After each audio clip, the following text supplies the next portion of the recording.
আমার একজন উস্তাদ ছিল মুফতি সাঈদ আহমদ পালানপুরি, উনি এখনো জীবিত আছেন।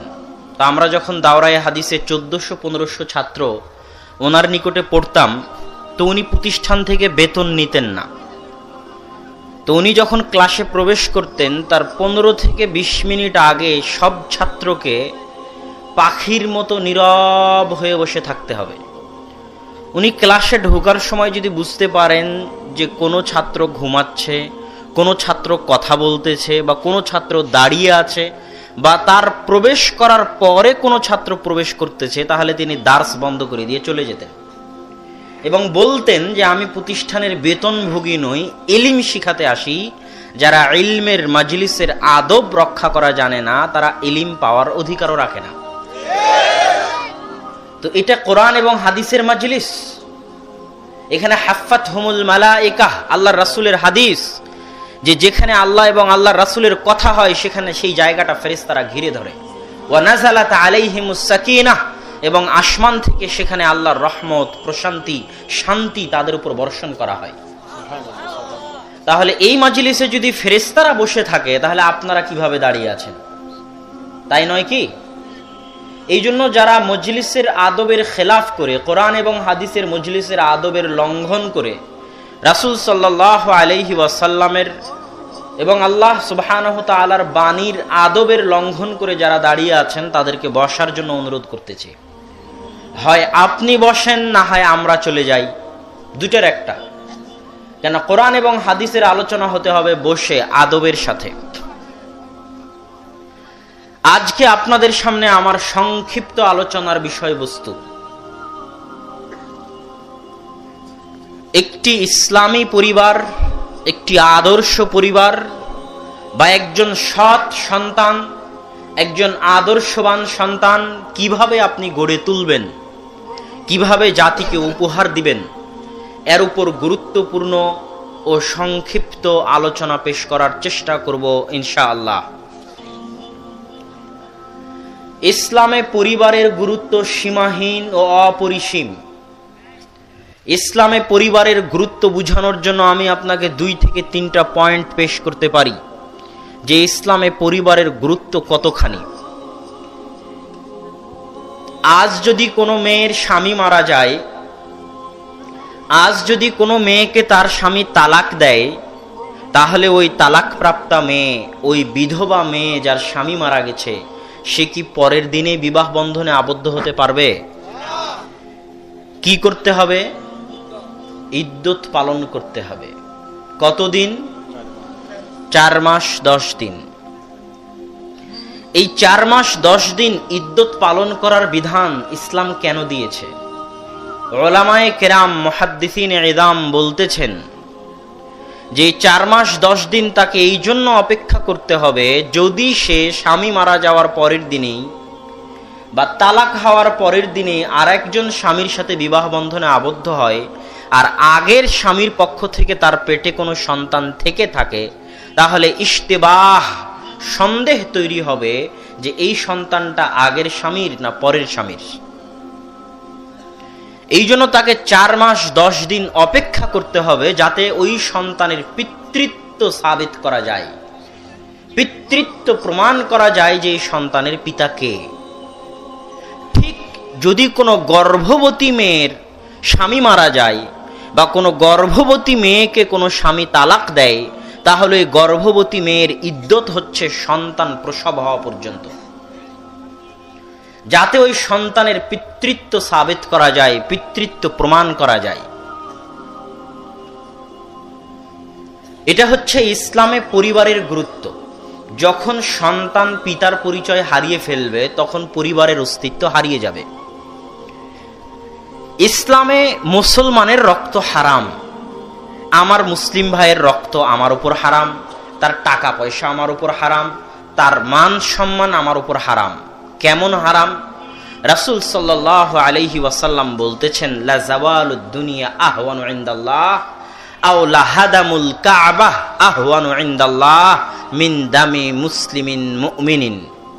আল্লাহ সুবহানাহু তাআলার নিকটে সারা পৃথিবীর ধ্বংস হওয়ার চাইতে একজন মুসলমানের রক্ত বেশি দামি। শুধু তাই নয়, রাসূল সাল্লাল্লাহু আলাইহি ওয়াসাল্লাম বলছেন আল্লাহ সুবহানাহু ওয়া তাআলার নিকটে কাবা ঘর ধ্বংস হওয়ার চাইতে একজন মুসলমানের রক্তের মূল্য দামি। তথা কাবা ঘর যদি আপনি ভেঙে ফেলেন তো আপনার যত না গুনাহ হবে, আপনি যদি একজন মুমিন মুসলিমকে হত্যা করেন তার চেয়ে বেশি গুনাহ হবে। এটা আমি বলিনি, রাসূল সাল্লাল্লাহু আলাইহি ওয়াসাল্লাম বলে গেছেন। এই জন্য আর এক হাদিসে রাসূল সাল্লাল্লাহু আলাইহি ওয়াসাল্লাম বলতেছেন, লাউ আন্না আহলাস সামাই ওয়াল আরজ, আসমান এবং জমিনের সকল মানুষ, সকল জিন, সকল ফেরেশতা মণ্ডলী যদি একত্রিত হয়, কল্পনা করেন আদম আলাইহিস সালাতু ওয়াস সালাম থেকে নিয়ে কিয়ামত পর্যন্ত, জিন জাতির শুরু থেকে নিয়ে জিন জাতির শেষ পর্যন্ত, এবং সকল ফেরেশতা একত্রিত হয়ে একজন মুমিন মুসলিমকে হত্যা করতেছে, তো আল্লাহ সুবহানাহু ওয়া তাআলা বলতেছেন এদের সকলকে, আদম থেকে নিয়ে কিয়ামত পর্যন্ত সকল মানুষকে, সকল জিনকে, সকল ফেরেশতাকে একজন মুমিন মুসলিম হত্যার কারণে একসাথে জাহান্নামে নিক্ষেপ করতে আল্লাহ দ্বিধা করবেন না। এটা একজন মুমিনের রক্তের মূল্য। তো আমি যেটা বলতে চাচ্ছিলাম পরিবারের আলোচনার সাথে এই আলোচনার সম্পর্কটা হচ্ছে, 3 শ্রেণীর মুমিনের রক্ত হালাল, হত্যা করা যায়। রাসূল সাল্লাল্লাহু আলাইহি ওয়াসাল্লাম বলেছেন, লা ইয়াহিল্লু দামু মরিইন মুসলিমিন ইল্লা সালাসা, মুসলমানের রক্ত হারাম, তবে 3 শ্রেণীর মুসলমানকে হত্যা করা যায়। এক, যে আরেক মুসলমানকে হত্যা করেছে তাকে কিসাস স্বরূপ হত্যা করতে হবে। 2, আস-সাইয়্যিবুজ জানি, যে বিবাহিত অবস্থায় জেনা করেছে তাকে হত্যা করতে হবে। 3, মুফারিকুল জামাআহ, যে জামাত ছেড়ে দিয়েছে তাকে হত্যা করতে হবে। যেহেতু এটা আহলে হাদিস এলাকা, এই জন্য এই 3 নাম্বার পয়েন্টে কিছু কথা আছে। 3 নাম্বার পয়েন্টের কথা বলে আবার ওই দ্বিতীয় পয়েন্ট, বিবাহিত অবস্থায় জেনা করলে হত্যা করতে হবে, ওটার সাথে আমাদের পরিবারের আলোচনা সম্পৃক্ত আছে। তো 3 নাম্বার পয়েন্ট হচ্ছে মুফারিকুল জামাআহ, জামাত যে ছেড়ে দিবে তাকে হত্যা করতে হবে। আমি আজকে তাবলীগ জামাত করতাম, কালকে ছেড়ে দিলাম, তাহলে কি আমাকে হত্যা করতে হবে? আমি আজকে জামাত ইসলাম করতাম, আজকে জামাত ইসলাম ছেড়ে দিলাম, তাহলে কি আমাকে হত্যা করতে হবে? এটা আপনার সাধারণ বিবেকে বলতেছে হত্যা করতে হবে না, কিন্তু আপনি যান জামাতে ইসলামের বই নেন, তাবলীগ জামাতের বই নেন, তাদের জামাতবদ্ধ জীবনযাপনের বইয়ে দেখবেন যে তাদের ওই তাবলীগ জামাতের সাথে সম্পৃক্ত থাকাকে তারা বলতেছে জামাতের সাথে সম্পৃক্ত থাকা, জামাতে ইসলামের সাথে সম্পৃক্ত থাকাকে তারা বলতেছে জামাতের সাথে সম্পৃক্ত থাকা। এবং এই হাদিসগুলোই, যে হাদিসগুলো রাসূল সাল্লাল্লাহু আলাইহি ওয়াসাল্লাম জামাতের জন্য বলেছেন, যেমন আল্লাহ রাসূল বলেছেন, আমুরুকুম বিখামসিন, আমি তোমাকে 5টি বিষয়ের নির্দেশ দিচ্ছি, তার মধ্যে একটা হচ্ছে বিল জামাআহ, জামাতবদ্ধ জীবন যাপন করবে। জেনে রাখো, মান ফারাকাল জামাআহ কিদা শিবরিন, যে ব্যক্তি জামাত থেকে 1 বিঘত পরিমাণ দূরে চলে গেল, তার কাঁধ থেকে খালাআন রিবকা, তার কাঁধ থেকে ইসলাম দূরে সরে গেল। ওমান দাআ বিদাওয়াল জাহিলিয়াহ, আর যে জাহিলিয়াতের দিকে ডাকে, ফাহুয়া মিন জুসা জাহান্নাম, সে জাহান্নামের কীট, জাহান্নামের খড়, জাহান্নামের আগুন প্রজ্বলিত করার কাঠ। এই কঠিন হাদিস যে জামাতবদ্ধ জীবন যাপন করতে হবে এবং যে জামাত থেকে বিচ্ছিন্ন হয়ে যাবে, 1 বিঘত পরিমাণ দূরে চলে যাবে, সে ইসলাম থেকে বের হয়ে গেল। আর আল্লাহ রাসূল বলছে যে জামাত ছেড়ে দিল তাকে হত্যা করতে হবে। তাদের বইগুলো খুলে দেখবেন এই হাদিসগুলো তারা নিজ দলের জন্য ব্যবহার করেছে, যে তাদের দলের সাথে সম্পৃক্ত থাকা মানে হচ্ছে জামাতবদ্ধ জীবন যাপন করা। তার মানে আমি যদি আজ জামাত ইসলাম করি, কাল ছেড়ে দিই, তাহলে আমাকে হত্যা করতে হবে তাদের দাবি অনুযায়ী। আমি যদি আজ তাবলীগ জামাত করি, কাল তাবলীগ জামাত ছেড়ে দিই, তাহলে আমাকে হত্যা করতে হবে তাদের দাবি অনুযায়ী। কেননা এই হাদিসগুলোকে তারা সেই ক্ষেত্রে ব্যবহার করেছে। আমি জানি না আপনারা আমার আলোচনা বুঝতেছেন কিনা, আলোচনা কি বোঝা যায়? তাহলে জামাতের সঠিক অর্থ কি? আমি বহু জায়গায় বলেছি যে আসমানের নিচে জমিনের উপরে যে হাদিসগুলো মাজলুম, যে হাদিসগুলোর উপর মানুষ অত্যাচার করেছে, যে হাদিসগুলোর অর্থ মানুষ যুগে যুগে বিকৃত করেছে, সেই হাদিসগুলোর মধ্যে একটা হাদিস হচ্ছে জামাতবদ্ধ জীবনযাপনের হাদিস। তাহলে জামাতবদ্ধ জীবনযাপন মানে কি? এবার আপনার সাথে আর 1 মিনিট শুনেন। আবু বকর রাদিয়াল্লাহু তাআলা আনহুর যুগে যখন তিনি রাসূল সাল্লাল্লাহু আলাইহি ওয়াসাল্লামের মৃত্যুর পরে খেলাফতের দায়িত্ব গ্রহণ করলেন, তখন একদল মানুষ যাকাত দিতে অস্বীকার করলো। তোর আবু বকর রাদিয়াল্লাহু তাআলা আনহু বলছে ওয়াল্লাহি লা উকাতিলান্নাহুম, আল্লাহর কসম যারা যাকাত দিবে না বা যারা যাকাত দিতে চাচ্ছে না আমি আবু বকর তাদের বিরুদ্ধে যুদ্ধ করব। তখন ওমর রাদিয়াল্লাহু তাআলা আনহু বলছেন কাইফা তুকাতিলুনহুম, হে আবু বকর আপনি কিভাবে তাদের বিরুদ্ধে যুদ্ধ করবেন, অথচ তারা সাক্ষী দিয়েছে যে আল্লাহ ব্যতীত কোনো মাবুদ নেই এবং মুহাম্মদ সাল্লাল্লাহু আলাইহি ওয়াসাল্লাম আল্লাহর রাসূল। আর যে ব্যক্তি সাক্ষ্য দিবে সে মুসলিম, আর মুসলিমের রক্ত হারাম, আপনি মুসলিমকে হত্যা করতে পারেন না, তাহলে যাকাত অস্বীকারীকে আপনি কিভাবে হত্যা করবেন হে আবু বকর রাদিয়াল্লাহু তাআলা আনহু। তখন আবু বকর রাদিয়াল্লাহু তাআলা আনহু বলছেন শোনো ওমর, ওয়াল্লাহি লাউ মানাউনি ইকালান ইউআদ্দুনাহু ইলা রাসূলিল্লাহ, তারা শোনো ওমর আমি তো তাদের বিরুদ্ধে যুদ্ধ করবই করব যদি দেখি যে যারা আল্লাহর রাসূলের যুগে যাকাত দিতে এসে উট গরু ছাগলের সাথে উট গরু ছাগলের রশি দিয়েছে যাকাত হিসেবে, ওই উট গরু ছাগল ছেড়ে গেছে রশি সহ, রশি ফিরিয়ে নিয়ে যায়নি, খেজুর গম ধান চাল ওসর দিতে এসে যে বস্তায় করে নিয়ে এসেছিল ওই বস্তাটাও রেখে গেছে নিয়ে যায়নি, আর আমি আবু বকর আমার যুগে যদি খেজুর গম ধান চাল ফেলে বস্তা নিয়ে চলে যেতে চায়, উট গরু ছাগল রেখে উট গরু ছাগলের রশি দড়ি নিয়ে যেতে চায়, তাহলে আমি আবু বকর ওই দড়ি ওই রশির জন্য ওই বস্তার জন্য পর্যন্ত যুদ্ধ করব, হয় মারবো না হয় মরবো। এখন যারা সচেতন শ্রোতা আছেন তাদের কাছে আমার জিজ্ঞাসা, যদি আমার এই আলোচনা আগে শুনে থাকেন তাহলে তো বলতে পারবেন, আর যদি আগে শুনে না থাকেন আজকে প্রথম শুনতেছেন তাহলে আপনার মেধার পরীক্ষা হবে যে আপনি মাদ্রাসার ছাত্র হলে কেমন ফকি হতে পারতেন। কথা মনে হয় বুঝাতে পারিনি। এখন যে প্রশ্ন করবো এই প্রশ্নের উত্তর দিতে পারলে আপনি নিজে নিজে বুঝতে পারবেন যে আপনি যদি মাদ্রাসার ছাত্র হতেন তাহলে জীবনে আপনার ভালো ফকি হওয়ার সম্ভাবনা ছিল। সেটা কি? সেটা হচ্ছে আবু বকর রাদিয়াল্লাহু তাআলা আনহু তাদেরকে মুসলিম হওয়ার পরেও কেন হত্যা করতেছেন। কারা বলতে পারবেন? হাত উঠান দেখি। কে বললেন? আপনি আমার এই বক্তব্য আগে শুনেছেন নাকি? আর কেউ বলেন দেখি, কেন মুসলিম হওয়ার পরও তাদেরকে আবু বকর রাদিয়াল্লাহু তাআলা আনহু হত্যা করতেছে?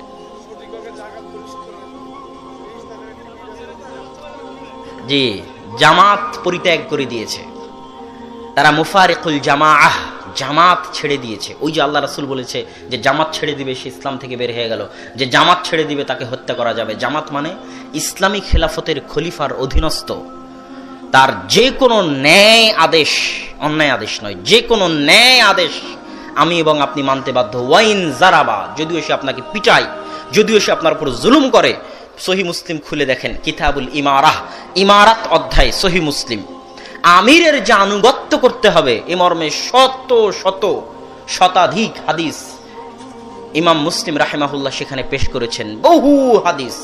ওগুলো সবই হচ্ছে রাষ্ট্রীয় ক্ষমতার খলিফার আদেশ নির্দেশ। যদি ন্যায় হয় তাহলে আমি আপনি মানতে বাধ্য, যদি না মানি, যদি বিদ্রোহ করি তাহলে আমি খারিজি।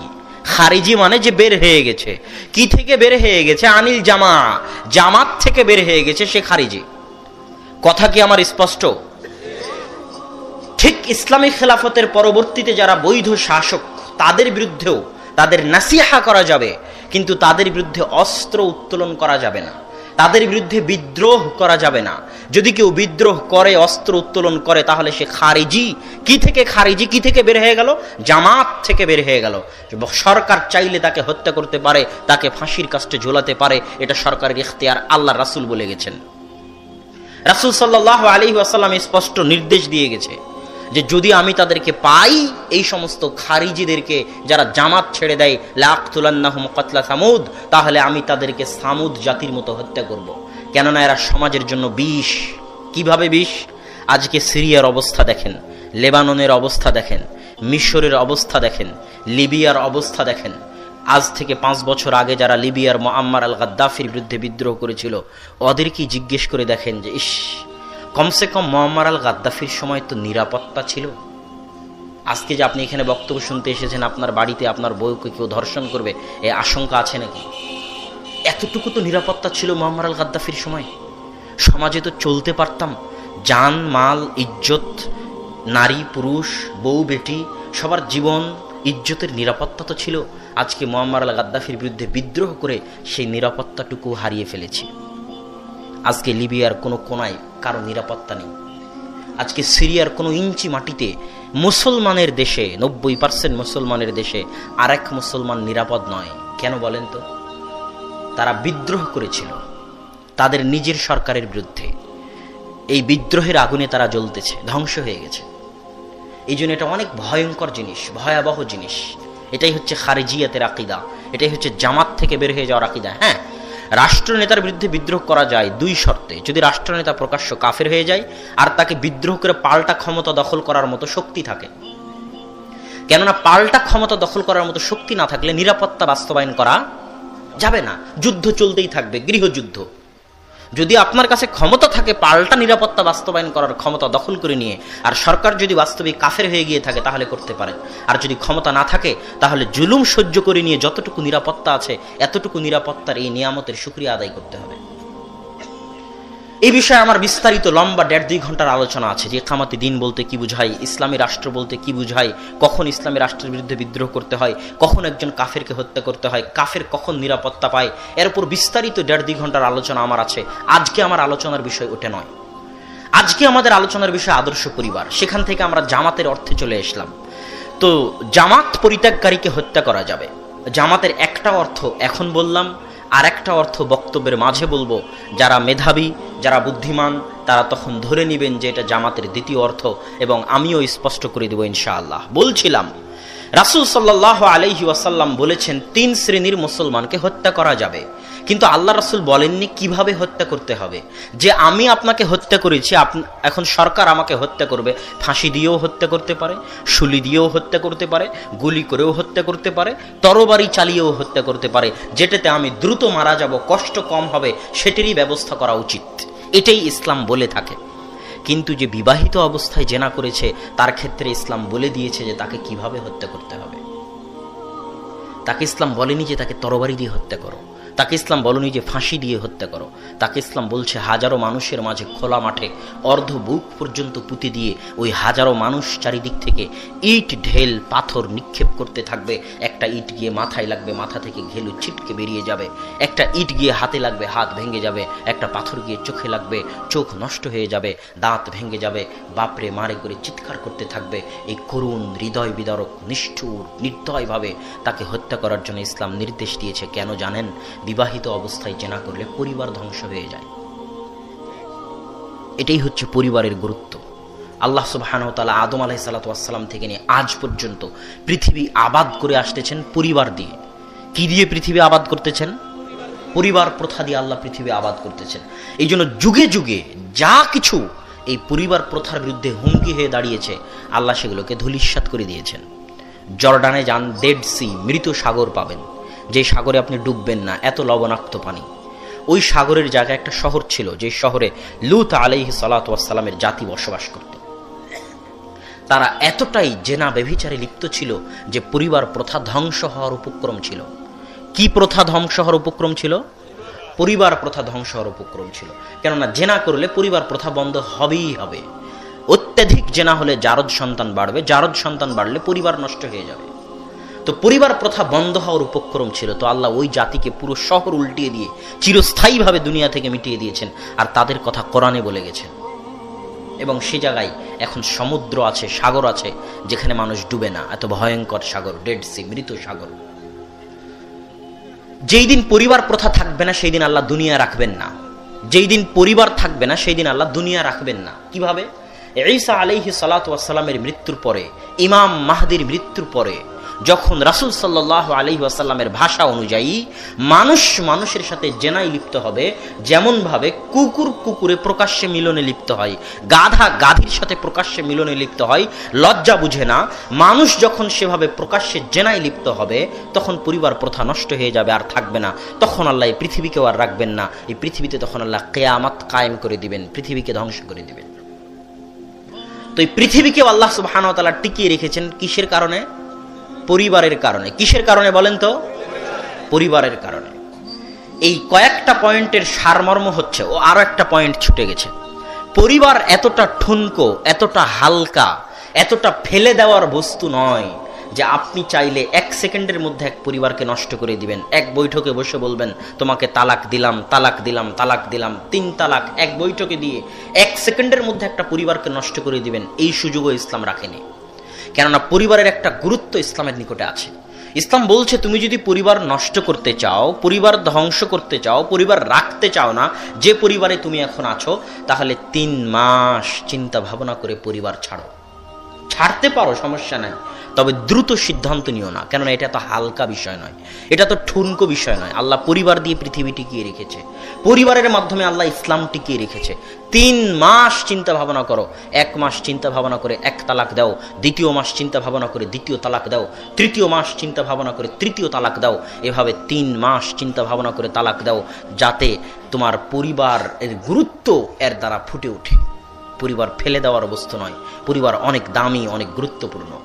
ইসলাম আছে, পরিবার আছে তো ইসলাম আছে, পরিবার নাই তো ইসলাম নাই, পরিবার আছে তো ইসলাম আছে, পরিবার নাই তো ইসলাম নাই, পরিবার আছে তো ইসলাম আছে, পরিবার নাই তো ইসলাম নাই। একটি আদর্শ পরিবারের উপর ভিত্তি করে ইসলাম টিকে থাকে। তাই আজকের আলোচনার গুরুত্বপূর্ণ বিষয়বস্তু, কিভাবে আমরা একটি আদর্শ পরিবার গড়ে তুলতে পারি। একটি আদর্শ পরিবার গড়ে ওঠার পিছনে রাসূল সাল্লাল্লাহু আলাইহি ওয়াসাল্লাম এবং আল্লাহ সুবহানাহু ওয়া তাআলা লম্বা পরিকল্পনা দিয়েছেন, স্টেপ বাই স্টেপ পদক্ষেপ দিয়েছেন। যে স্টেপ বাই স্টেপ পদক্ষেপগুলো পবিত্র কোরআন এবং হাদিসে 1400 বছর থেকে আছে। আমি এবং আপনি শুধু অনুসরণ করলেই একটি আদর্শ পরিবার আমরা গড়ে তুলতে পারবো বলে বিশ্বাস করি ইনশাআল্লাহ। পরিবারের শুরু হয় বিবাহের মাধ্যমে। কিসের মাধ্যমে? বিবাহের মাধ্যমে। এই বিবাহ আমার এবং আপনার পৈতৃক সম্পত্তি নয়, বিবাহ আমার এবং আপনার ছেলে খেলামুর বিষয় নয়, বিবাহ আমার এবং আপনার অনধিকার চর্চার বিষয় নয়।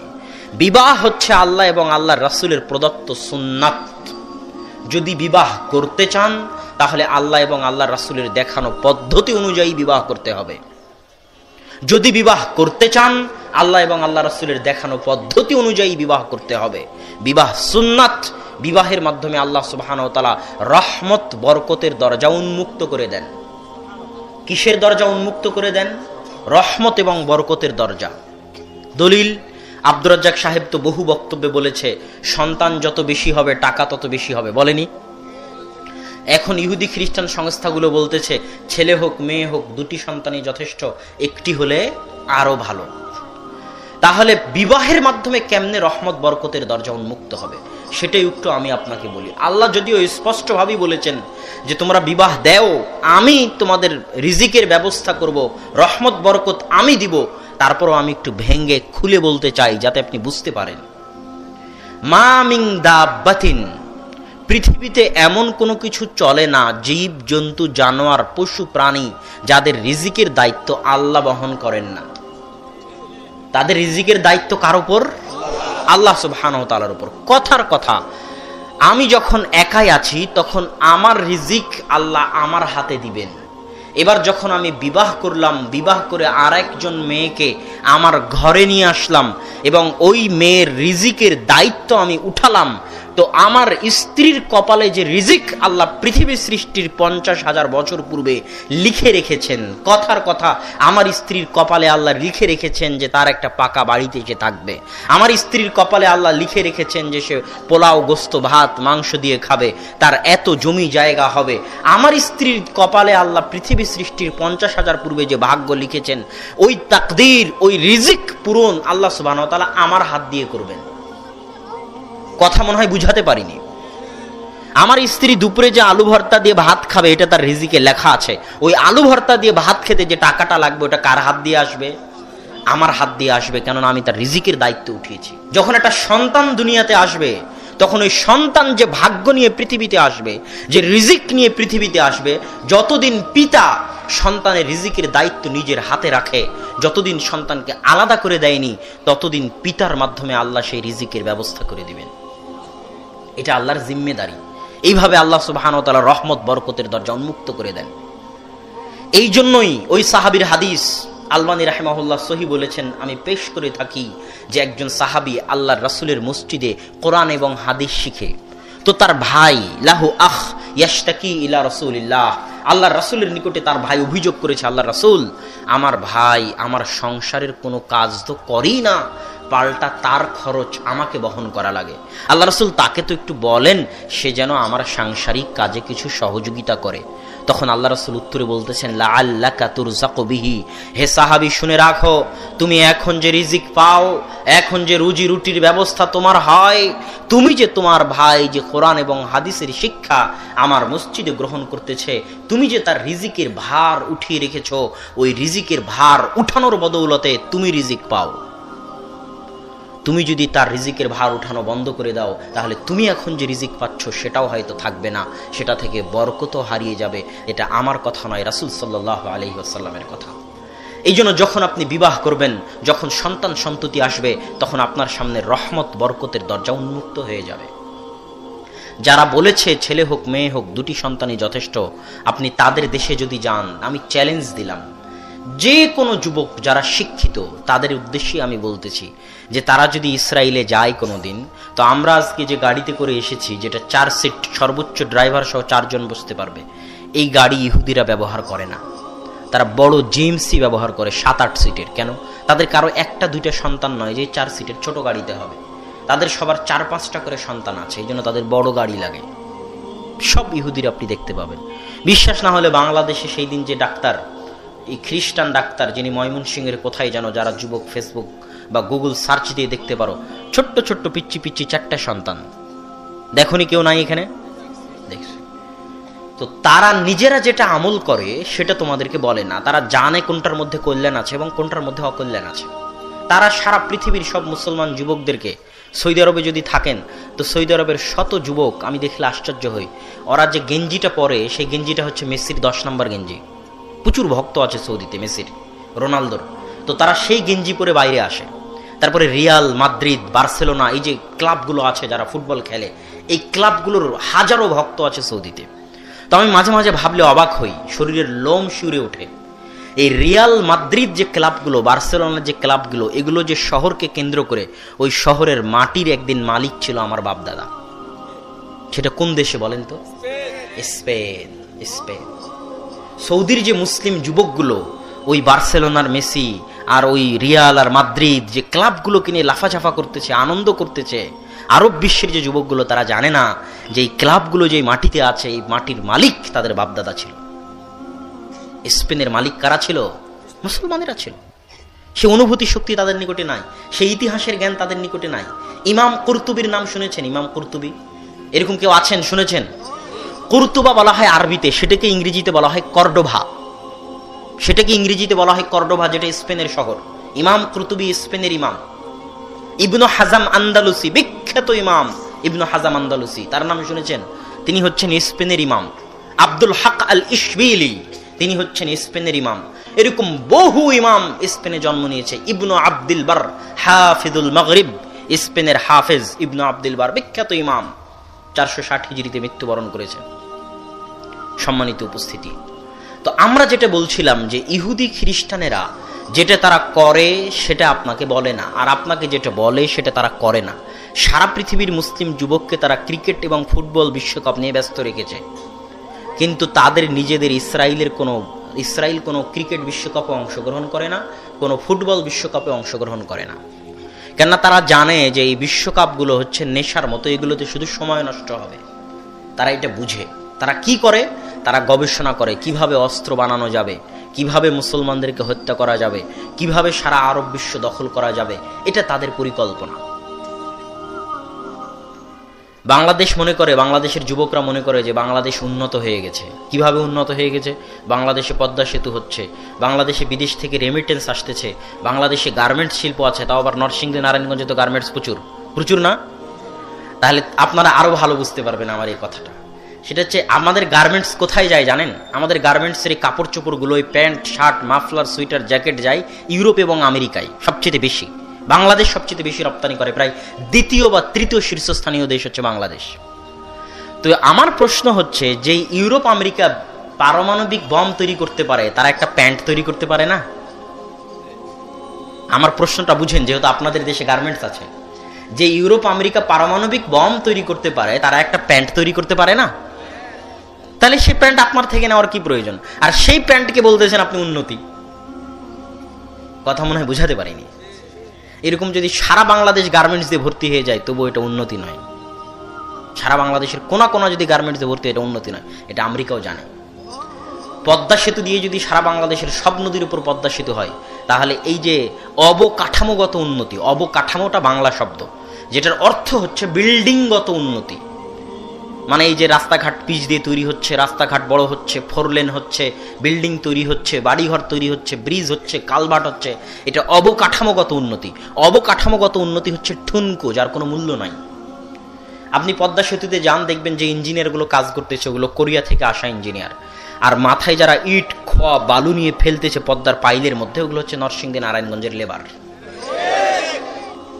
এটা হচ্ছে উন্নতির মাপকাঠি।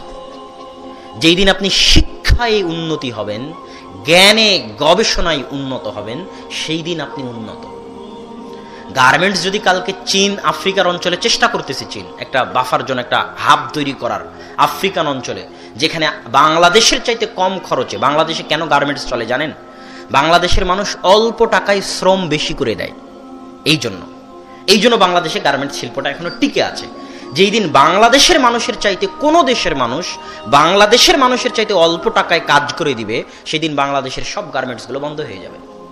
এটা আমি আব্দুল্লাহ লিখে দিলাম, আপনি লিখে রাখেন, আপনার পরবর্তী প্রজন্মকেও বলে যান যে যদি বাংলাদেশের চাইতে কম টাকায় কোনো দেশ গার্মেন্টস তৈরি করে দিতে পারে, কাজ করে দিতে পারে, তাহলে বাংলাদেশে গার্মেন্টস শিল্প বন্ধ হয়ে যাবে, চলবে না। যেই চেষ্টা চীন করতেছে আফ্রিকান দেশগুলোকে সাথে করে নিয়ে। বাংলাদেশের যে কর্মচারীরা বিদেশে আছে, এদেরকে যদি কোনোদিন পাঠিয়ে দেওয়া হয়, এরা যদি এদের চাইতে কম খরচে যদি কেউ কাজ করতে চায়, তো এদেরকে রাখবে না। এরা সৌদিতে 600 রিয়ালের ভিত্তিতে কাজ করে। আমাদের বাংলাদেশের ভাইয়েরা অনেক কষ্ট করে কাজ করে, অনেক হৃদয় বিদারক করুণ দৃশ্য। তো কেউ যদি 500 রিয়ালে কাজ করে, তো এদেরকে আর রাখবে না। এটা উন্নতি নয়, এটা উন্নতির নামে মিথ্যা ধোঁকা। উন্নতি তখনই যখনই আপনার ছেলে জ্ঞানে গুণে গবেষণার চরম শিখরে পৌঁছে যাবে, যখন ঢাকা বিশ্ববিদ্যালয়ের অবস্থান হবে পৃথিবীর র্যাঙ্কিং বিশ্ববিদ্যালয়গুলোর প্রথম দিকে, যখন রাজশাহী চিটাগাং বিশ্ববিদ্যালয়গুলোর অবস্থান হবে পৃথিবীর র্যাঙ্কিং বিশ্ববিদ্যালয়ের প্রথম দিকে, তখন বুঝতে পারবেন যে হ্যাঁ, দেশে উন্নত হচ্ছে। আর যখন দেখবেন যে রাজশাহী আর ঢাকা বিশ্ববিদ্যালয়ে মারামারি হচ্ছে, এই গণতন্ত্রের নামে হরতাল, রাজনীতি, খুন খারাপি হচ্ছে, তখন এগুলো উন্নতি নয়, এগুলো উন্নতির নামে ধোঁকাবাজি। তো সম্মানিত উপস্থিতি, আমরা কি বলছিলাম? ছেলে হোক মেয়ে হোক, দুটি সন্তানই যথেষ্ট। এটা ইহুদি খ্রিস্টান আপনাকে বলেছে, কিন্তু তারা এটা করবে না। তারা এটা জানে যে এটা ধোঁকাবাজি, এর মধ্যে ক্ষতি আছে, এর মধ্যে নোকসান আছে। তো আমরা আলোচনা করছিলাম বিবাহ করলে, সন্তান হলে রহমত বরকতের দরজা উন্মুক্ত হয়ে যায়। এবার বিবাহের বিষয়ে রাসূল সাল্লাল্লাহু আলাইহি ওয়াসাল্লাম বলতেছেন, তুনকাহুল মারআতু লিআরবাইন, তোমরা 4টি জিনিস দেখে মেয়েদেরকে বিবাহ করে থাকো। লিমালিহা, লিহাসাবিহা, লিজামালিহা, ওয়ালিদিনিহা, ফাজফার বিযাতিদ্দিন। তোমরা ধন দৌলত, বংশমর্যাদা, সৌন্দর্য, টাকা পয়সা দেখে, দিনদারিতা দেখে তোমরা মেয়েদের পছন্দ করো। তবে আমি মুহাম্মদ সাল্লাল্লাহু আলাইহি ওয়াসাল্লাম তোমাদের বলে যাচ্ছি, তোমরা যদি বিবাহ করার সময় মেয়ের মধ্যে টাকা পয়সা নাও পাও, সমস্যা নাই, সৌন্দর্যতা নাও পাও, সমস্যা নাই, বংশমর্যাদা নাও পাও, সমস্যা নাই, তবে অবশ্যই যেন তোমার স্ত্রীর মধ্যে দিনদারিতা থাকে। দিনদারিতা দেখে তুমি স্ত্রী চয়ন করো। এখন যুবক বলতেছে যে আমি যার সাথে প্রেম করি সে অনেক দিনদার, 5 ওয়াক্ত সালাত আদায় করে। এর চাইতে হাসি মজাকের কিছু আছে? যে দিনদার সে পরপুরুষের সাথে কথা বলবে? অসম্ভব। যুবক, তুমি ধোঁকা খাচ্ছ, তুমি ধোঁকা খাচ্ছ। যে দিনদার নয় তুমি তাকে দিনদার মনে করতেছো, এটা নিজেকে ধোঁকা দেওয়া। শয়তান তোমাকে ধোঁকা দিচ্ছে, শয়তান তোমাকে ওয়াসওয়াসা দিচ্ছে। কেন স্ত্রী দিনদার হওয়া লাগবে? এখানে আরেকটা কথা বলি, কিছু যুবক এই কথা শুনে একটু হাসতেছে, তো এই জন্য এখানে আরেকটা কথা বলতে হয়। সেটা কি? আমার একটা ক্লাসমেট, নাম হচ্ছে নানজু মানজি, খুব ভালো মেধাবী ছাত্র, আমার সাথে মাস্টার্সে চান্সও পেয়েছে। তো অনার্সে পড়া অবস্থায় তাকে আমি একদিন জিজ্ঞেস করছিলাম গল্পে গল্পে যে তাদের দেশে ছেলে মেয়েদের মধ্যে প্রেম প্রীতি আছে না নাই, অবৈধ সম্পর্ক যেটা বলা হয়। তা আমি আরবিতে বলেছি মোহাব্বাহ বা ইশক। তো ওই ছেলে খেপে গেছে, রাগান্বিত হয়ে গেছে। আমি বুঝলাম না যে কেন রাগান্বিত হন। আমি বললাম, লেশ তাকদাম, এত রাগান্বিত হওয়ার কারণ কি? তো বলতেছে, কেন রাগান্বিত হবে না? তুমি ইসলামকে অপমান করতেছ। আজীব, আমি ইসলামকে কিভাবে অপমান করলাম? আমি ইসলামকে কিভাবে অপমান করলাম? বলছে, যে ছেলে মেয়ে প্রেম করে তাদের এটাকে প্রেম নাম দেওয়া এবং ভালোবাসা নাম দেওয়া ইসলামকে অপমান করা। এখনো বুঝেননি? এই সম্পর্কটার ইসলামে কি নাম আছে? জেনা। এই সম্পর্কটার ইসলাম কি নাম দিয়েছে? জেনা। তুমি আমাকে বলো যে আমাদের দেশে জেনার সম্পর্ক হয় না, তাহলে তোমার প্রশ্ন ঠিক আছে। তুমি আমাকে এটা কেন জিজ্ঞেস করতেছো যে আমাদের দেশে ভালোবাসা প্রেম প্রীতি আছে না নাই? তুমি এই ভালোবাসা প্রেম প্রীতি শব্দটা জেনার ক্ষেত্রে লাগিয়ে ইসলামী পরিভাষার অপমান করেছো। কত ভারী কথা, বুঝতে পারছেন? এই কথার ওজন কত, বুঝতে পারছেন? তাহলে যুবক, এখানে হাসার অবকাশ নেই।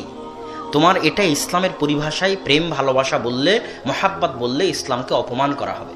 এটা আমার বলার সুযোগ নাই। এটা তোমাকেও বলতে হবে যে আমি জেনা করতেছি। এখন আমার সাথে যে জেনা করতেছে সে অনেক দিনদার, এটা বলতে হবে, তাহলে আরো মজাক হবে। এখন তুমি বলো যে তোমার সাথে জেনায় লিপ্ত আছে সে দিনদার কিনা, ভালোবাসা বলিও না, প্রেম বলিও না, তাহলে ইসলামের অপমান হবে। সম্মানিত উপস্থিতি, তো দিনদার মেয়ে কেন বিবাহ করতে হবে? দিনদার পরহেজগার তাকওয়াবান মেয়ে কেন বিয়ে করতে হবে? কেননা একটি আদর্শ ইসলামী পরিবারের সবচেয়ে বড় ভিত্তি, সবচেয়ে বড় খুঁটি, সবচেয়ে বড় স্তম্ভ হচ্ছে সতী পরহেজগার তাকওয়াবান স্ত্রী। এই সতী তাকওয়াবান পরহেজগার স্ত্রীর মূল্য আল্লাহ এবং তার রাসূলের নিকটে, ইসলামের নিকটে সীমাহীন ও অপরিসীম। রাসূল সাল্লাল্লাহু আলাইহি ওয়াসাল্লাম বলছেন, ইন্নাদ দুনিয়া কুল্লুহা মাতা, দুনিয়া এবং দুনিয়ার মাঝে যা কিছু আছে সবই সম্পদ। ওয়া খায়রু মাতাইহা আল মারআ সালিহা, আর সবচেয়ে দামি, সবচেয়ে মূল্যবান, সবচেয়ে শ্রেষ্ঠ সম্পদ হচ্ছে একজন সতী পরহেজগার নারী, মহিলা, স্ত্রী। এটা আল্লাহ রাসূল বলে গেছে। কেন এত মূল্য? ওই যে দেখেন, সারা আলাইহা সালাতু ওয়াসসালাম, যিনি ইব্রাহিম আলাইহি সালাতু ওয়াসসালামের প্রথম স্ত্রী, ইব্রাহিম আলাইহি সালাতু ওয়াসসালাম যখন তাকে নিয়ে জালেম বাদশার শহর অতিক্রম করতেছেন, তখন জালেম বাদশাহ তার সৌন্দর্যে মুগ্ধ হয়ে তাকে ভোগ করার জন্য নিজ দরবারে নিয়ে এসেছে। তখন সারা সালাতে দাঁড়িয়ে গেলেন দোয়া করার জন্য। দোয়া করার জন্য কি করতে হয়? সালাতে দাঁড়াতে হয়। আপনাদের সমাজে একসাথে হাত তুলে দোয়া হয় নাকি? এখনো হয় না? আলহামদুলিল্লাহ, তাহলে বলার প্রয়োজন নাই। দোয়া করার জন্য কোথায় দাঁড়াতে হয়? সালাতে দাঁড়াতে হয়। তিনি সালাতে দাঁড়িয়ে গেলেন। সালাতে দাঁড়িয়ে গিয়ে বলছেন, আল্লাহুম্মা ইন কুনতা তা'লাম, হে আল্লাহ, আপনি যদি জেনে থাকেন আমি সারা আমার পর্দা, আমার ইজ্জত, আমার লজ্জা স্থানের হেফাজত করেছি, আমার আমানতের খেয়ানত করিনি, তাহলে আজকে এই কঠিন দিনে আপনি আমার উপর লা তুসাল্লিত আলাইয়াল কাফের, এই কাফের জালেমকে আমার উপর জয় করিয়েন না। মুখ দিয়ে উচ্চারণ করা শেষ হয়নি, জালেম বাদশার হাত পা অবশ হয়ে গেছে। এটা একজন সতী পরহেজগার নারীর গুরুত্ব আল্লাহ সুবহানাহু ওয়া তাআলার নিকটে। জিবরাইল বলতেছে, আল্লাহর রাসূল সাল্লাল্লাহু আলাইহি ওয়াসাল্লাম, আল্লাহ সালাম পাঠিয়েছেন খাদিজা রাদিয়াল্লাহু তাআলা আনহাকে। জিবরাইল বলছে না যে আমি সালাম দিচ্ছি, জিবরাইল বলছে আল্লাহ সালাম পাঠিয়েছেন, আল্লাহ সালাম দিয়েছেন। কাকে? খাদিজা রাদিয়াল্লাহু তাআলা আনহাকে।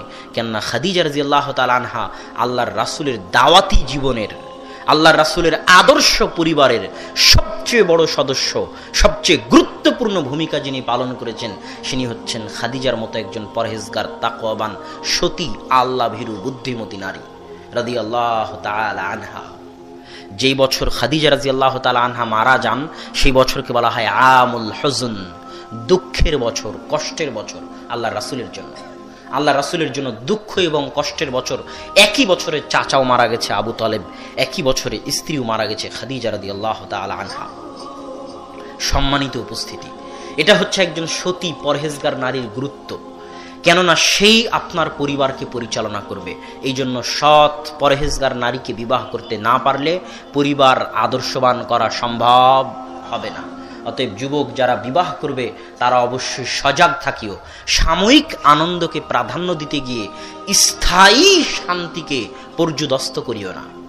সাময়িক আনন্দকে প্রাধান্য দিতে গিয়ে স্থায়ী শান্তিকে নষ্ট করিও না। কেননা তুমি প্রেমের মাধ্যমে যে সম্পর্ক করেছো, ওই সাময়িক আনন্দকে পাওয়ার জন্য তুমি যে বিবাহ বন্ধনে আবদ্ধ হবে, এর মধ্যে আল্লাহর বরকত এবং রহমত থাকবে না। তওবা করে ফিরে আসো এবং একজন পরহেজগার, তাকওয়াবান নারী দেখে বিবাহ করো। মৃত্যু পর্যন্ত শান্তিতে বসবাস করবে ইনশাআল্লাহ। শান্তি এবং সুখ দুটো কিন্তু আলাদা জিনিস। শান্তি আর সুখ দুটো কি জিনিস? আলাদা জিনিস। এই যে পাকা বাড়ি, এসি আছে, ফ্যানের বাতাস চলতেছে, ফ্রিজ আছে, এটা হচ্ছে সুখ। এটা কি? সুখ। এসির বাতাস চলতেছে তারপরও ঘুম আসে না, মানে শান্তি নাই। কথা বুঝেননি? এসির বাতাস চলতেছে তারপরও ঘুম আসে না। পোলাও কোরমা দিয়ে ভাত খেয়েছে তাও ঘুম আসে না। ফুল সাজানো আছে, কত কি সাজানো আছে শোকেজে, টাইলস লাগানো আছে, তারপরও ঘুম আসে না, মানে কি নাই? শান্তি না। শান্তি হচ্ছে অমূল্য জিনিস যা ইসলাম দিতে পারে। কে দিতে পারে? ইসলাম দিতে পারে। সম্মানিত উপস্থিতি, এবার যখন বিবাহের অনুষ্ঠান শুরু হয়ে গেল, চলে আসলো, তখন আমি আগেই বলেছি বিবাহ পৈতৃক সম্পত্তি নয়, আল্লাহর রাসূলের দেখানো পথ অনুযায়ী বিবাহ করতে হবে। বিবাহের নামে যত রসম রেওয়াজ, অপসংস্কৃতি, বেহায়াপনা, বেলেল্লাপনা যা সমাজে আছে, যেটা বিবাহকে কঠিন বানিয়েছে, আনুষ্ঠানিকতা বিবাহকে কি বানিয়েছে? কঠিন। যে সমাজে বিবাহ যত কঠিন, ওই সমাজে জেনা তত সহজ। যে সমাজে বিবাহ যত কঠিন, ওই সমাজে জেনা তত সহজ। আমাদের সমাজে হিন্দুয়ানি রীতি আছে, স্বামী মারা গেলে স্ত্রী দেখবেন আর একটা বিবাহ করবে না। আমাদের সমাজে আছে না নাই? মুসলমান সমাজে এটা হিন্দুদের নীতি, জেনা করবে কিন্তু আর একটা বিবাহ করবে না। এটা কাদের নীতি? হিন্দুদের নীতি। আরে খাদিজা রাদিয়াল্লাহু তাআলা আনহা থেকে শুরু করে উম্মে সালামা রাদিয়াল্লাহু তাআলা আনহা থেকে শুরু করে তাদের স্বামী মারা গেছিলেন, স্বামী মারা যাওয়ার পর আল্লাহ রাসূল তাদেরকে বিবাহ করেছেন। আল্লাহ রাসূল বিধবাকে বিবাহ করেছেন, আল্লাহ রাসূল তালাক প্রাপ্তকে বিবাহ করেছেন। তাহলে আমাদের সমাজে একবার তালাক হয়ে গেলে, একবার স্বামী মারা গেলে তার আর বিবাহ হবে না। সেটাই যেন সেই মেয়ের সবচেয়ে সম্মান মর্যাদার, যে ছেলে মেয়ে নিয়ে আছে, স্বামী মারা যাওয়ার পর এখন আর বিবাহ করেনি, এটাই যেন সম্মান মর্যাদার। এটা কুসংস্কার, হিন্দুয়ানি কুসংস্কার। যেই সমাজে বিবাহ যত কঠিন, ওই সমাজে কি তত সহজ? জেনা তত সহজ। বিবাহকে সহজ করে দিতে হবে। যাবতীয় হিন্দুয়ানি কৃষ্টি কালচার থেকে বিবাহের সাথে যত রসম রেওয়াজ আছে সব হিন্দুদের থেকে এসেছে, সব হিন্দুদের থেকে এসেছে। বিবাহে যত কৃষ্টি কালচার আছে সব এই সমস্ত হিন্দুয়ানি কৃষ্টি কালচার বন্ধ করে বিবাহকে সহজ করতে হবে। আল্লাহ রাসূলের সাহাবী বিবাহ করেছে, আল্লাহ রাসূল জানেই না। আল্লাহ রাসূল বলছে, আব্দুর রহমান তোমার গায়ে হলুদ যে, তো বলে আল্লাহ রাসূল আমি বিবাহ করেছি। আল্লাহ রাসূল জানেই না। আল্লাহ রাসূলের দরবারে একজন মেয়ে এসে বলতে, আল্লাহ রাসূল আমি আপনাকে বিয়ে করতে চাই। আল্লাহ রাসূল রাজি হলেন না। পাশে একজন সাহাবী ছিল, তুমি কি বিবাহ করবে? তো বলে হ্যাঁ করবো। কি আছে তোমার কাছে? খুঁজে খুঁজে দেখা গেল কিছুই নাই। তো আল্লাহ রাসূল সাল্লাল্লাহু আলাইহি ওয়াসাল্লাম কোরআনের বিনিময়ে বিবাহ করিয়ে দিলেন। 1 সেকেন্ডের মধ্যে বিবাহ হয়ে গেল। বিবাহ এত সহজ, বিবাহ এত সহজ। আমরা আজ সমাজে বিবাহকে কঠিন করে দিয়েছি। দ্বিতীয় তৃতীয় বিবাহ সমাজে কঠিন হয়ে গেছে। বিধবা নারীকে বিবাহ করা সমাজে কঠিন, তালাক প্রাপ্ত নারীকে বিবাহ করা সমাজে কঠিন। যে সমাজে বিবাহ যত কঠিন, সে সমাজে জেনা তত সহজ। এই জন্য বিবাহের রাস্তাকে সহজ করতে হবে, উন্মুক্ত করতে হবে। বিবাহের রাস্তাকে সহজ করতে হবে, উন্মুক্ত করতে হবে। আসমান থেকে রহমত বর্ষণ হবে ইনশাআল্লাহ। কেননা মানুষের গুনাহের কারণে, ওই যে রাসূল সাল্লাল্লাহু আলাইহি ওয়াসাল্লাম বলেছে, কথায় কথায় কথা মনে পড়ে। আপনারা আব্বুর হাদিসেও শুনেছেন যে যখন ইমাম মাহদি আসবে, যখন ঈসা আলাইহিস সালাম আসবে, তখন একটা গাভীর দুধ খাবে একটা গ্রাম, একটা ডালিম খাবে একটা বংশ। এত বড় ডালিম হবে, গাভীর এত দুধ হবে। কেন? ওখানে হাদিসে বলা হয়েছে যে মানুষের পাপের কারণে শস্য ফলমূল কম হয়, মানুষের পাপের প্রভাব পৃথিবীতে পড়ে। তো ওই 7 বছরের ন্যায়পরায়ণ শাসন, যখন মানুষ পাপ গুনাহ করবে না, তখন আল্লাহর রহমত বরকত এত বর্ষণ হবে যে একটা গাভীর দুধ খাবে একটা গ্রাম, একটা ডালিম খাবে একটা বংশ। আজকেও সম্ভব যদি আমরা পাপ বন্ধ করে দিই, আল্লাহ রহমত বরকত বর্ষণ করবেন। এই জন্য বিবাহের রাস্তাকে সহজ করতে হবে, উন্মুক্ত করতে হবে। আর বিবাহকে যাবতীয় হিন্দুয়ানি কৃষ্টি কালচার থেকে মুক্ত রাখতে হবে। বিবাহের দিন মেয়ে উপস্থিত থাকবে, বিবাহের দিন মেয়ের পিতা উপস্থিত থাকবে, যে বিবাহ করবে সে উপস্থিত থাকবে, 2 জন সাক্ষী উপস্থিত থাকবে, যিনি বিবাহ পড়াবেন তিনি উপস্থিত থাকবেন। বিবাহ হয়ে গেল, আর কিছু লাগবে না। আর বিবাহ পড়ানোর পরে অলিমা করে দিবে, শেষ, আর কিছু নাই। আগে পরে লেজ বা সামনে পরে কিছু, কোনো অনুষ্ঠান কিছু নাই, এখানেই বিবাহ শেষ। এর মধ্যে আল্লাহ সুবহানাহু ওয়া তাআলা বরকত দিবেন। বিবাহ করে নিয়ে যখন বউকে ঘরে নিয়ে চলে গেলেন, তখন রাসূল সাল্লাল্লাহু আলাইহি ওয়াসাল্লাম বলতেছে যে স্ত্রীর কপালে হাত দিয়ে বলো, আল্লাহুম্মা ইন্নী আসআলুকা খায়রাহা ওয়া খায়রা মা জাবালতা ফিহা ওয়া আউযু বিকা মিন শাররিহা ওয়া শাররি মা জাবালতা ফিহা। হে আল্লাহ, আমার স্ত্রীর মধ্যে আপনি যে কল্যাণ রেখেছেন সেই কল্যাণ চাই, আর যে অকল্যাণ রেখেছেন সেই অকল্যাণ থেকে পরিত্রাণ চাই, বাঁচতে চাই। এই দোয়া করতে হবে। বাসর রাত আপনার কাছে আনন্দের মাধ্যম, বাসর রাত আপনার কাছে বেহায়াপনা বেলেল্লাপনার মাধ্যম, কিন্তু বাসর রাত ইসলামে একটা অনেক গুরুত্বপূর্ণ জিনিস। কেননা এর মধ্যে পরবর্তী প্রজন্ম আসবে এর মাধ্যমে। এই যে ছোট ছোট বাচ্চারা বসে আছে, এরা 20 বছর পর বাংলাদেশ আবাদ করবে। এরা হচ্ছে আল জিল সালেহ, প্রজন্ম পরবর্তী। এদেরকে যদি সৎ করে গড়ে তোলা না যায়, তাহলে পৃথিবীর পরবর্তী প্রজন্ম সৎ হবে না। এই জন্য একটা সৎ সন্তান কিভাবে মানুষ হবে, একটা আদর্শ পরিবার কিভাবে গড়ে উঠবে, তারা স্টেপ বাই স্টেপ পরিকল্পনা ইসলাম দিয়ে রেখেছে।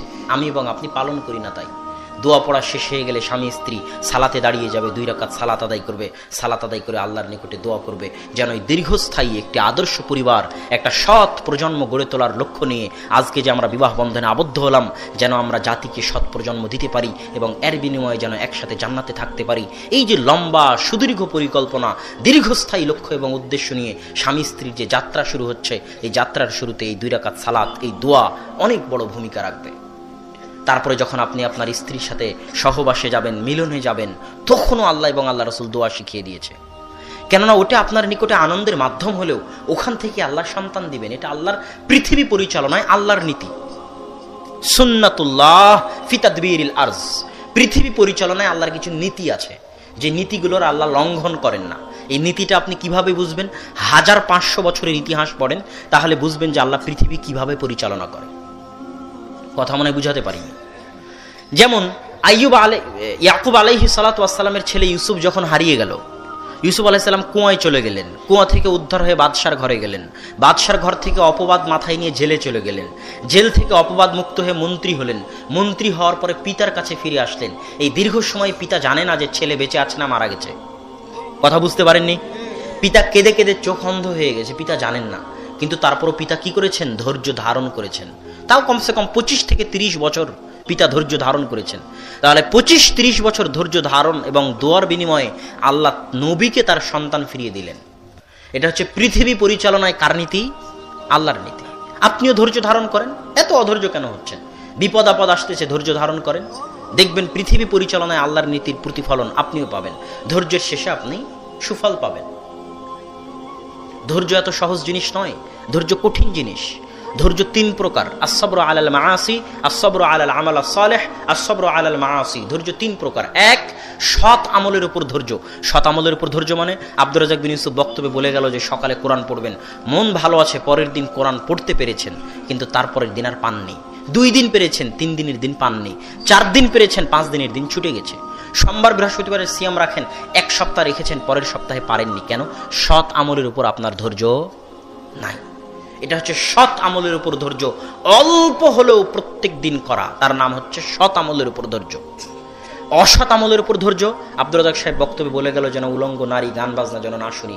5 দিন বন্ধ থাকলো, 6 দিনের দিন আবার গান শুনেছেন। 1 সপ্তাহ বন্ধ থাকলো, 8ম দিনের দিন আবার শুনেছেন। মানে অসৎ আমল থেকে বিরত থাকার ক্ষেত্রে আপনার মধ্যে ধৈর্য নাই। এটা হচ্ছে অসৎ আমল থেকে বিরত থাকার ক্ষেত্রে ধৈর্য। আর এটা হচ্ছে বিপদ আপদ আসলে ধৈর্য ধারণ করা, সন্তুষ্ট হয়ে যাওয়া আল্লাহ যেটা ভাগ্যে রেখেছেন সেটার উপর। এটা হচ্ছে বিপদ আপদ আসলে ধৈর্য ধারণ করা। সম্মানিত উপস্থিতি, আমরা আলোচনা করছিলাম যে যখন আপনি বাসর ঘরে স্ত্রীর সাথে মিলনে যাবেন, তখনও ইসলাম দোয়া শিখিয়ে দিয়েছে। কি সেই দোয়া? বিসমিল্লাহি আল্লাহুম্মা জান্নিবনা শাইতান ওয়া জান্নিবিশ শাইতানা মা রাযাকতানা। হে আল্লাহ, আজকে আমাদের এই মিলন থেকে আপনি শয়তানকে দূরে রাখেন এবং এর মাধ্যমে আপনি যে সন্তান রিজিক হিসেবে দিবেন, সেই সন্তানকেও শয়তানের সংস্পর্শ থেকে দূরে রাখিয়েন। কত বড়, কত মহৎ দোয়া! প্রত্যেক স্টেপ ইসলাম বলে দিয়েছে যে কিভাবে আপনি আদর্শ পরিবার গড়ে তুলবেন।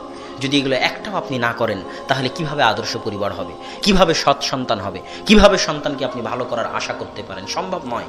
এগুলো স্টেপ বাই স্টেপ অনুসরণ করতে হবে। আল্লাহ আমাদের তৌফিক দিক, আল্লাহুম্মা আমিন। এবার যখন সন্তান মায়ের পেটে আসলো, 9 মাস 10 দিন, এই সন্তান 9 মাস 10 দিন মায়ের ঋতু বন্ধ থাকে, হায়েজ বন্ধ থাকে। কেন? এই 9 মাস 10 দিন মায়ের রক্ত সন্তান খায়। সন্তান বেড়ে ওঠে, তার শরীর বেড়ে ওঠে মায়ের রক্ত থেকে, যেটা নাভির মাধ্যমে সন্তান গ্রহণ করে থাকে। এটা আল্লাহর সিস্টেম, আল্লাহ করে দিয়েছে এইভাবে। তো এই 9 মাস 10 দিন মা যা কিছু করবে তার প্রভাব ওই সন্তানের উপর পড়বেই পড়বে। এই 9 মাস 10 দিন যদি মা কোরআন তেলাওয়াত না করে, সালাত আদায় না করে, ঝগড়াঝাটিতে ব্যস্ত থাকে, পরকীয়ায় ব্যস্ত থাকে, টিভি সিরিয়াল দেখায় ব্যস্ত থাকে, জেনায় ব্যস্ত থাকে, তাহলে প্রত্যেক কুকর্মের প্রভাব ওই নিষ্পাপ সন্তানের উপর পড়বে। শুধু তাই নয়, 2.5 বছর বয়স পর্যন্ত সন্তান মায়ের দুধ খেতে থাকবে। ওই 2.5 বছর বয়স পর্যন্ত মা যা কিছু করবে তার একদম ডাইরেক্ট প্রভাব, সরাসরি প্রভাব সন্তানের উপর পড়বে, নিষ্পাপ সন্তানের উপর। তাহলে এই সন্তানকে ভালো রাখার দায়িত্ব কার? মায়ের। এই দায়িত্ব মাকে বুঝতে হবে। কে বলেছে মা বেকার? কে বলেছে আমার স্ত্রী, আমার মেয়ে বাড়িতে বেকার বসে আছে? অসম্ভব। আপনার স্ত্রী হাউস ওয়াইফ, এই নামটাও ঠিক নয়, হাউস মেকার। আদর্শ পরিবারের কারিগর হচ্ছে আপনার স্ত্রী। ওর কাজ ওই টিভি সিরিয়ালের সামনে বসে থেকে টিভি সিরিয়াল দেখা নয়, এটা একজন স্ত্রী এবং মা বোনের কাজ নয় যে সারাদিন টিভির সামনে বসে থেকে হিন্দি ইন্ডিয়ান সিরিয়াল দেখবে আর সমাজকে নষ্ট করবে, আর পরকীয়ার জন্ম হবে সমাজে এই সিরিয়ালগুলো থেকে। এটা মা এবং বোনের কাজ নয়। তার কাজ বাইরে গার্মেন্টসে গিয়ে চাকরি করা, এটাও তার কাজ নয়। এগুলো অপশনাল, এগুলো করতে পারে, শর্ত সাপেক্ষে করতে পারে। আর যেটা করা জরুরি, করতে বাধ্য, করতে হবেই, না করলে কিয়ামতের মাঠে আল্লাহর দরবারে জবাব দিতেই হবে। প্রত্যেক মাকে আল্লাহর দরবারে জবাব দিতে হবে, প্রত্যেক বোনকে আল্লাহর দরবারে জবাব দিতে হবে। সেটা কি? আল্লাহ সুবহানাহু ওয়া তাআলা তাকে একটি দায়িত্ব দিয়েছেন, একটি চাকরি দিয়েছেন, অনেক গুরু, অনেক মহান, অনেক ভারী দায়িত্ব। সেটা হচ্ছে তার সন্তানকে, ছোট্ট সন্তানকে আদর্শ সন্তান রূপে গড়ে তোলা। এই দায়িত্ব আল্লাহ দিয়েছেন। এটা কঠিন। পারমাণবিক বম তৈরি করা এত কঠিন নয়, এই দায়িত্ব পালন করা যত কঠিন। তাহলে 9 মাস 10 দিন থেকে শুরু করে 2.5 বছর বয়স পর্যন্ত মাকে অনেক সজাগ এবং সচেতন থাকতে হবে। মা যদি নেক কাজ করে, ওই যে ইহুদি খ্রিস্টানদের কথা আমার মাঝে মধ্যে মনে পড়ে। আমি একটা লেখা পড়েছিলাম, প্রবন্ধ, একটা গবেষণা, যে ইহুদিরা এত বুদ্ধিমান কেন হয়। ইহুদিরা কিন্তু পৃথিবীতে সবচেয়ে বুদ্ধিমান জাতি। অল্প সংখ্যায় কেউ ইহুদি ধর্ম গ্রহণ করতে পারবে না বাই বর্ন, জন্মগত ইহুদি না হলে। ইহুদিরা অনেক বুদ্ধিমান হয় কেন? ইহুদি মায়েরা গর্ভবতী অবস্থা